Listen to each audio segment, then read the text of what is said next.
Essa é a geração mais idiota dos últimos tempos. A sua principal característica é a superficialidade. I mean, I don't talk to my family. Why not? They're irrelevant. They're irrelevant? None of them have followers. If they got followers or got rich, I'd probably talk to them again. Now, hang on a minute. Did you just say I don't talk to my family because they don't have followers? If they had followers, they'd be here right now. O emburrecimento é o padrão. Pela primeira vez na história, a geração que vem agora é mais burra do que a que existe. Nascidos entre os anos de 1995 e 2010, essa é a primeira geração da história que tem um QI menor do que o dos pais. A geração mais depressiva, mais indecisa, mais fraca, mais emotiva, mais viciada e mais degenerada de todos os tempos. Conhecida como a geração Z. Do you identify as black?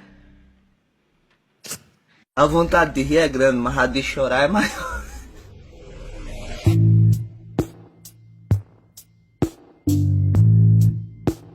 Antes de mais nada, eu preciso te avisar que esse não é mais um desses vídeos por aí que coloca toda a culpa no TikTok, ou que aponta inúmeras críticas a essa geração, mas não sugere nenhuma solução. Hoje nós vamos na raiz da questão. Por que essa é considerada a pior geração de todos os tempos? Porque essa é a geração mais problemática das últimas décadas. E como chegamos a esse nível de imbecilidade coletiva? Para respondermos essa e outras perguntas, precisamos fazer uma pequena viagem no tempo.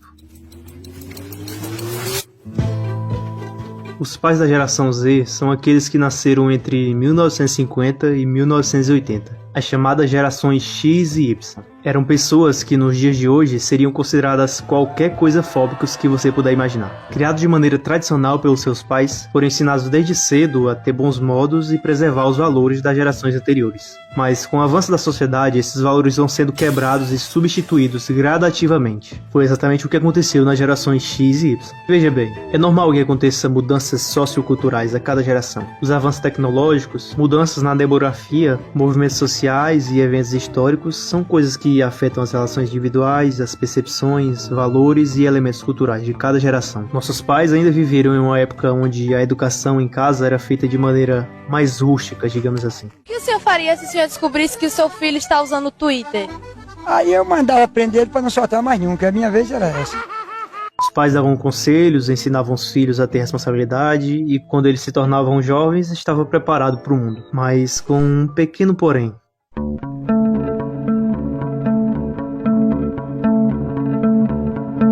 Você já deve ter ouvido aquela frase, o ambiente molda o homem. Olha só, em todas as gerações, as características das pessoas são construídas pela cultura em que ela está inserida. As percepções de alguém não é construída apenas pela criação e instrução dos pais. TV, escolas e pessoas podem moldar as ideias de cada um de nós. Antes da TV, as pessoas tinham como parâmetro a ser seguido os pais e as pessoas do seu ciclo social. Com a chegada da TV, esse parâmetro começou a se expandir, ainda com uma certa moderação. Afinal, ninguém fica o dia inteiro vendo TV. Um pouco mais à frente, nos anos 90, os computadores ganharam uma certa popularidade, mas de maneira ainda muito discreta, devido ao preço que para a época era exorbitante. Pouco tempo depois, começa a se popularizar algo que seria capaz de mudar o percurso da humanidade. Algo que tinha potencial de mudar toda a sociedade como vivíamos.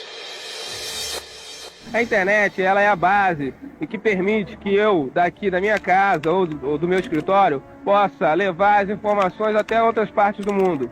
Well, it's become a place where people are publishing information. Right. So everybody can have their own homepage, companies are there, the latest information. It's wild what's going on. You can send electronic mail to people. It is the big new thing. A internet chegava com o papel de nos dar mais comodidade, facilidade na troca de informação e velocidade na comunicação. Mas isso ainda era muito difícil em máquinas grandes e pouco acessíveis. Nessa época já existiam alguns celulares, mas pouco populares e sem muita demanda do público. Foi aí que Steve Jobs fez um dos lançamentos mais épicos da história. And we are calling it iPhone.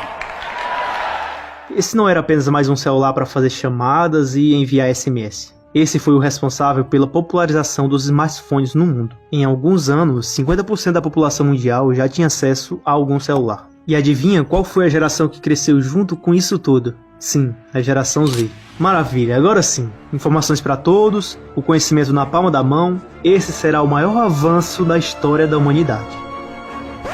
Ou não. Eu sou uma foca aqui, ó. Jefferson Caminhões. Ué, mas isso não é coisa de mulher? É pra quem quiser,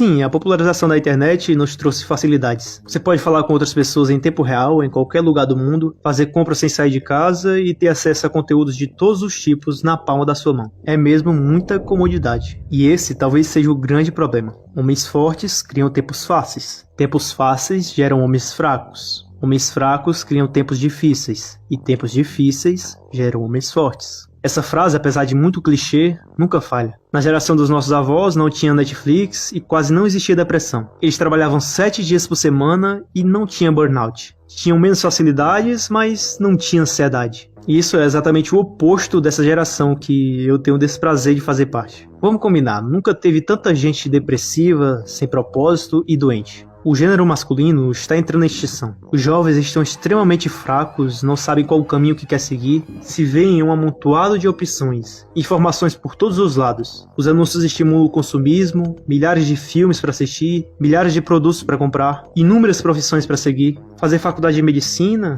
direito, informática ou nem mesmo fazer faculdade. A economia está de mal a pior, todos os anos o número de desempregados só aumenta e seus pais já estão lhe cobrando por algum resultado. Então você chega à conclusão de que será TikToker. Para isso precisa de um celular melhor. Chega pro seu avô aposentado e fala: Vô, compra um iPhone 15 pra mim. Dá pra parcelar em 24 vezes. Seu avô, com sábias palavras, lhe diz: Não, eu sinceramente eu não tô acreditando nisso não, que eu tô vendo não. Acredito que eu não preciso dizer os malefícios da tecnologia e como isso mais prejudicou do que ajudou essa geração. Já existem milhares de vídeos por aí falando sobre isso. E no final das contas, todo mundo sabe. As pessoas estão constantemente buscando por mais e mais descargas de dopamina barata. É como se estivéssemos sendo esmagados pelo nosso próprio crescimento. É tanta informação, inúmeros dispositivos e todas essas coisas que nos possibilitam prazeres sem nenhum esforço. É só deslizar o dedo pra cima. E é exatamente por isso que as pessoas estão ficando cada vez mais burras. Graças a esses conteúdos superficiais que fazem de tudo para prender sua atenção. A menininha seminua, as dancinhas, o cara ostentando a Ferrari. Todos esses conteúdos que se aproveitam das suas fraquezas para farmar visualizações. Até que um dia você tenta ler um livro, mas não entende nada do que está lendo. E nem ao menos lê ele por completo. Isso deve ser TDAH, você pensa. Mas não é. Você está em um rio de facilidades. Quando vai fazer uma atividade que demande um pouco mais de esforço, não consegue, porque não está recebendo sua recompensa imediata, como receberia no celular. Olha, não tenha dúvida de que existem milhares de pessoas que, se a internet caísse hoje, bom, você sabe.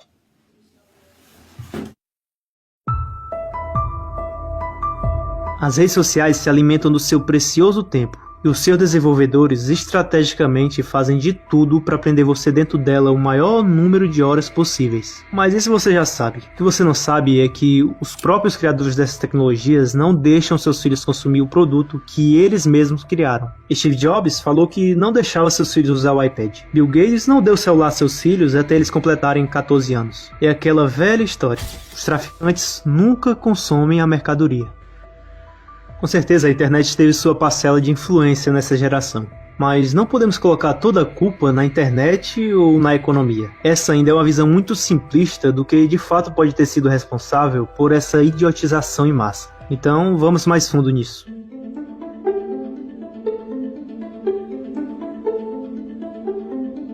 Veja bem, não é a primeira vez que as gerações anteriores veem a geração atual com maus olhos. Isso é mais comum do que você imagina. Aconteceu com os jovens dos anos 60, os chamados hippies, um grupo que nasceu no pós-guerra que não era bem visto pelos mais velhos. Isso se repete em praticamente todas as gerações. Foi assim também com as jovens que fumavam e usavam saias mais curtas que o normal nos anos 20. Por isso que é comum ver seu tio falando frases do tipo: a minha geração que era raiz, fazíamos isso e aquilo, os meninos de hoje são uns Nutella. Mas se esquecem que eles os criaram como Nutellas. Como eu falei anteriormente, é normal, não deveria, mas é normal que com o avanço da sociedade, os valores tradicionais vão se perdendo gradativamente. Esses são os ciclos intergeracionais, que acontecem de maneira quase que imperceptível pela sociedade. Quando começa a se tornar perceptível, já é tarde demais. Olha só, se você pegar um sapo e o colocar em uma panela com água fervendo, ele vai pular imediatamente dali, porque ele não está habituado com aquela temperatura. Mas se você colocar uma água fria na panela, jogar o sapo dentro novamente, colocar a panela no fogo, aumentar a temperatura e esperar